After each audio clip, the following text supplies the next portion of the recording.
and then yung generator house po. So yun po. Thank you, Sir Sairon. At wala na pong katanungan. Paglilinaw, Honorable Aloy. Thank you very much po, Mr. Presiding. Sir, ito po ba ay pwede pang mabago? Hindi na.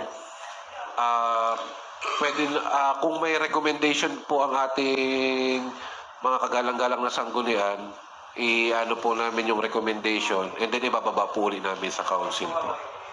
Kasi, sir, nakalagay po dito, umabot po siya ng 7 million plus. 7.9. Yes po. 7,900,000 mahigit.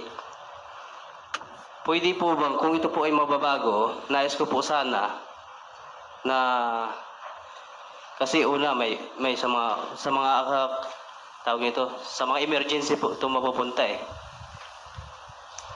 Pwede po bang magkuhan po tayo dito ng pambili man lang ng chariot sa bawat po IP community? Kasi unang-una po may ambulance po tayo.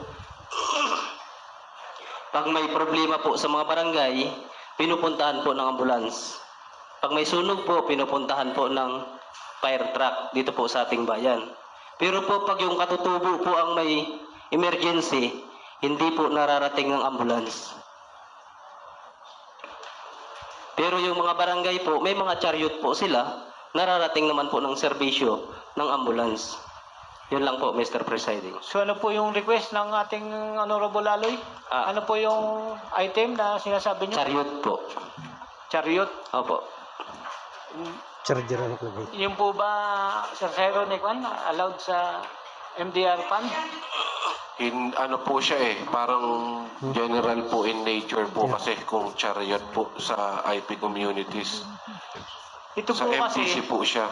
ang pagkakalam ko po dito, ito ay nasa trust fund. Within 5 years, kailangan Opo, magamit. mare-revert po. MDR fund dito eh. So, alamin po natin kay Sir Sairon kung pwede yung mga ganong vehicle na. Opo.